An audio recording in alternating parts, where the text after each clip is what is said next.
পরদিকে অপঘাতে মৃত্যুর কারণে মীরা অতীত আত্মারূপে ফিরে আসে। মুন্নি রান্নাঘরে রান্না করেছিল, ঠিক তখন মুন্নি শেয়ালিনীর পিছনে মীরার আত্মা চলে আসে। আর সে তখন মুন্নি শেয়ালিনীর পেছন থেকে তাকে বৃন্দাবন জঙ্গলে মুন্নি শেয়ালিনী তার দুই মেয়ে মিনা ও মুনিয়াকে নিয়ে বসবাস করত। মিনা ও মুনিয়ার মধ্যে মিনা ছিল মুন্নি শেয়ালিনীর সৎ মেয়ে। সাথেই মিনা ছিল দেখতে অনেক কালো, যার জন্য মুন্নি শেয়ালিনী তাকে একদম পছন্দ করতো না। অপরদিকে মুনিয়া ছিল তার নিজের মেয়ে, সাথে মুনিয়া ছিল দেখতে খুবই সুন্দর, যার জন্য মুন্নি শেয়ালিনী মুনিয়াকে খুব ভালোবাসতো। মিনা দেখতে কালো হওয়ার কারণে জঙ্গলের কোনো বাচ্চারাই মিনার সাথে খেলতে চাইতো না। তারপর কয়েক বছর আগেই তার বাবা মারা যায়, যার পর মিনার সৎ মা মুন্নি শেয়ালিনী মিনার লেখাপড়া বন্ধ করে দিয়ে তাকে দিয়ে ঘরের সমস্ত কাজ করাতো। আর বেচারি মিনাও চুপচাপ কোনো কথা ছাড়াই সে সমস্ত কাজ করে দিত। এত দুঃখের মাঝেও মিনার সব মুনিয়াই ছিল, যে কিনা মিনার সাথে খেলা করতো আর তার সাথে মন খুলে কথা বলতো। একদিন মিনা ঘরের সমস্ত কাজ ছেড়ে তার সৎ মায়ের কাছে গেল খাবার চাইতে। মা, ও মা, শুনছো? আমার দুটো খেতে দাও না, আমার খুব খিদে পেয়েছে। কি বলিস কুটপুরি, তোর এত তাড়াতাড়ি খিদে পেয়ে গেল? না, সকালবেলায় পেট ভরে ভাত খেলি, তাই এত তাড়াতাড়ি হজম হয়ে গেল। তোর ওই কালা পেট নাকি কুলো যে এতগুলো ভাত এত তাড়াতাড়ি হজম হয়ে গেল? আর ঘরের সমস্ত কাজ করে এসেছিস নাকি সেসব পেলে খেতে চলে এলি? এমন কথা শুনে মিনার দু চোখে তখন পানি চলে আসে। হ্যাঁ মা, সব কাজ করে তারপরে এসেছি, এখন আমার দুটো খেতে বলতে হবে না, আমি কালা নয়, কানে শুনতে পাই। যা, তোর ঘরে গিয়ে ডাল ভাত রাখা আছে, গিয়ে খেয়ে নে। মা, ও মা, শুধু কি ডাল ভাতই রেখেছো? মহারানী এমন ভাবে বলছো যেন ওনার জন্য মাছ মাংস রেখে রাখতে হবে। না না মা, আপনি আসলে ওভাবে বলতে চাইনি, আসলে তুমি তো আজ রুই মাছ রান্না করেছো। জানো মা, রুই মাছটা আমার খুব প্রিয়, তাই তুমি যদি ওখান থেকে আমার এক পিস রুই মাছ দিতে।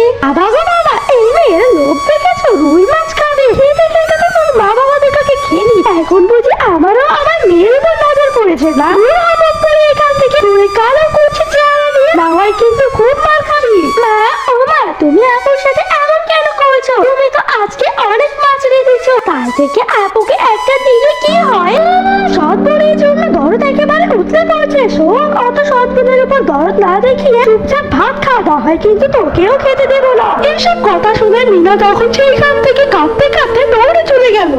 এরপর মিনা তার ঘরে গিয়ে কাঁদতে কাঁদতে ভাত খেতে থাকে। তুমিও তো মনে হয় আমি কালো ছিলাম বলে আমার ছেড়ে চলে গেলে। তুমি চলে যাওয়ার পর বাবা আমার দেখাশোনার জন্য নতুন মা এনে নিজেও চলে গেল, কিন্তু নতুন মা যে আমার একটুও ভালোবাসে না। এই কথা বলে মিনা যখন কান্নাকাটি করছিল, ঠিক তখন সেখানে মাছের বাটি হাতে মিনা এলো। আপু, তুমি মায়ের কথায় কষ্ট পেও না, এই নাও, আমি তোমার জন্য মাছ নিয়ে এসেছি। এই মাছটা দিয়ে তুমি ভাতগুলো খেয়ে নাও তো। তুই কি করেছিস বলু? এইগুলো তাড়াতাড়ি নিয়ে যাও, মা এগুলো দেখলে আমাকে খুব মারবি। ভয় পেও না আপু, তুমি এই মাছগুলো তাড়াতাড়ি নিয়ে নাও, মা জানতে পারবে না আমি এগুলো লুকিয়ে লুকিয়ে এনেছি। সত্যি বলছিস তো বলু, মা জানতে পারবে না তাহলে কি? যখন এভাবে কথা বলছিল, ঠিক তখনই সেইখানে তাদের কথা শুনে রেগে মুন্নি শেয়ালিনী এসে মুনিয়ার হাত থেকে মাছের বাটিটা কেড়ে দিল।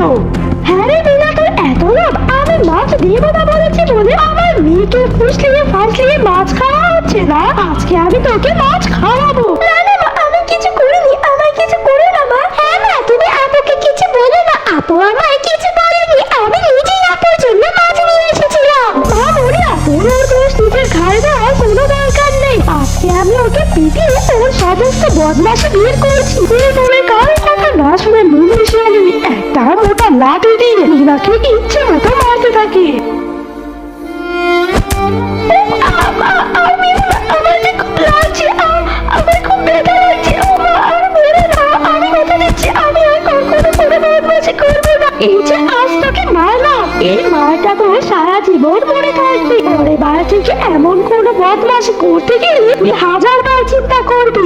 আর মুনিয়া, তুই ঘরে চল, তোকে ঘরে নিয়ে বোঝাচ্ছি। তোকে কতবার বলেছি ওর সাথে মিশবি না। এরপরে মুন্নি শেয়ালিনী মুনিয়াকে নিয়ে সেইখান থেকে চলে যায়।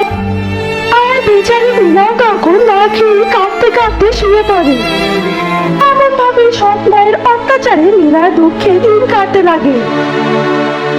একদিন হলো কি মীরা ঘরের কাজ করছিল, ঠিক তখনই হঠাৎ তার হাতে ঝাড়টা পাশে একটা টেবিলের সাথে ধাক্কা লাগছে, তার উপর থেকে খাবার মাটিতে পড়ে যায়। মুন্নি সেখানে কিছু পড়ার শব্দ দিয়ে শিয়ালিনী চলে আসে, আর মুন্নি শিয়ালিনী সেখানে এসে এই অবস্থা দেখে খুব রেগে যায়। ওনাকে কালি তুই এটা কি করলি? এত কষ্ট করে সব রান্না করলাম আর সব ফেলে দিলি। বুঝেছি তুই সব ইচ্ছে করে করেছিস যাতে আমি আর আমার মেয়ে না খেতে পারি। তোর পেটে পেটে যে এত প্রবন্ধ ছিল তা তো আমার জানা ছিল না। দাঁড়া, আজকে তোকে দেখাচ্ছি মজা। না না মা, তুমি আমার শুধু শুধু কেন মারবে? আমি এটা ইচ্ছে করে করিনি, এটা তো ভুল করে হয়ে গেছে। আমার শুধু শুধু গাল বন্ধ করছো কেন? বাবা বাবা বাবা যাদের মুখে দেখি আজকাল মনে পড়েছে, তবে একে তো দোষ করেছে আর আমার মুখে মুখে তর্ক, তোকে তো আজকে আমি পিটিয়ে মেরে ফেলবো। এইভাবে মুন্নি শিয়ালিনী একটা লাঠি দিয়ে মীরাকে চড়ে চড়ে মারতে আরম্ভ করলো।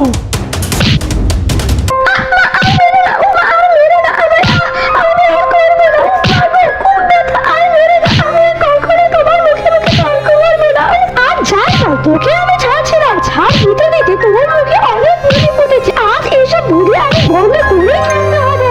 এরপরে মুন্নি শিয়ালিনী আর জোরে জোরে পাষাণ্ডের মতো মীরাকে মারতে লাগে। মীরার করুণ আর্তনাদ যেন আজ মুন্নি শিয়ালিনীর কানে পৌঁছাচ্ছে না। মারতে মারতে এক পর্যায়ে মুন্নি শিয়ালিনী লাঠি দিয়ে মীরার মাথায় এমন জোরে এক বাড়ি দিল, সঙ্গে সঙ্গে মীরা মাটিতে লুটিয়ে পড়লো। অস্বচ্ছ রক্ত পড়ে মীরা তখন সেখানে প্রাণ হারায়। শুধু রয়ে যায় মীরার রক্ত মাখা নিথর দেহ। রাগের বসে দেখি মেয়েটাকে মারতে মারতে একেবারে মেরে ফেললাম। এবার আবার কি হবে? এবার তো আবার পুলিশে ধরে নিয়ে যাবে। না, এই ওকে যাওয়া যাবে না, তাড়াতাড়ি লাশটা গুম করতে হবে। এবারে মুন্নি শিয়ালিনী মীরার লাশটাকে তাদের বাড়ির পিছনে নিয়ে গিয়ে পুঁতে দেয়।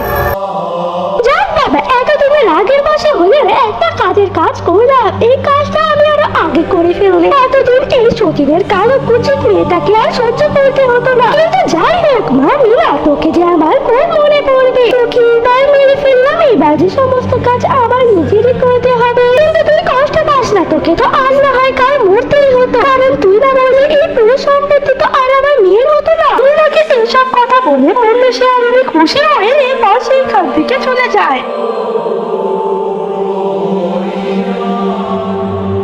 মা, ও মা, তুমি কি আপুকে কোথাও দেখেছো? সে কখন থেকে আপুকে খুঁজছি, কোথাও পাচ্ছি না। স্কুল থেকে আসতে না আসতে সব মনের কথা। এই তোকে না বলেছি তুমি ওর সাথে মিশবি না, ওর সাথে মিশলে তুই ওর মতো কালো হয়ে যাবি, আর তুই ওকে আর কখনো কোথাও দেখতে পাবি না, কারণ ওকে যে আমি ওর মামা বাড়ি পাঠিয়ে দিয়েছি। এই শুনে মনে তখন সেইখান থেকে চলে যায়।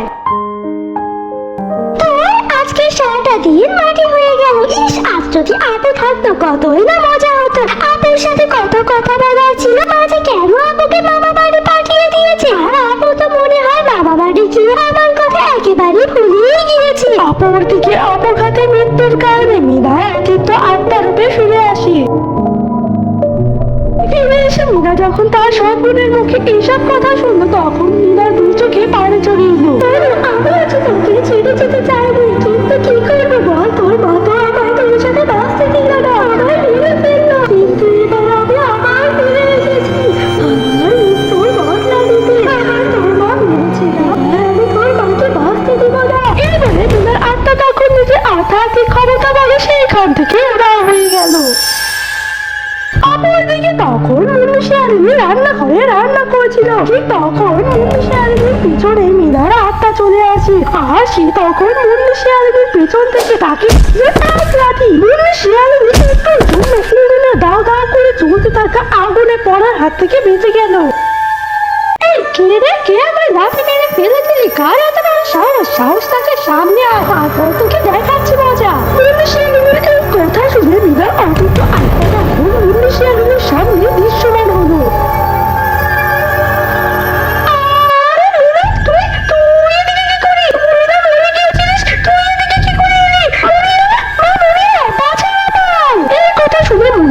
সেইখানে ছুটতে চলে আসে।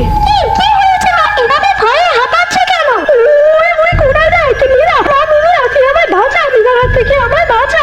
আপু কোথায়? আপু মা, আপু কি ফিরে এসেছে? আর আপুর হাত থেকে তোমাকে বাঁচাবো কেন? মীরার মুখে এই কথা শাশুড়ি তখন রান্না করে সেই কোণায় তাকিয়ে দেখতে পেল কোথায় মিনা, কোথাও তো মিনা নেই।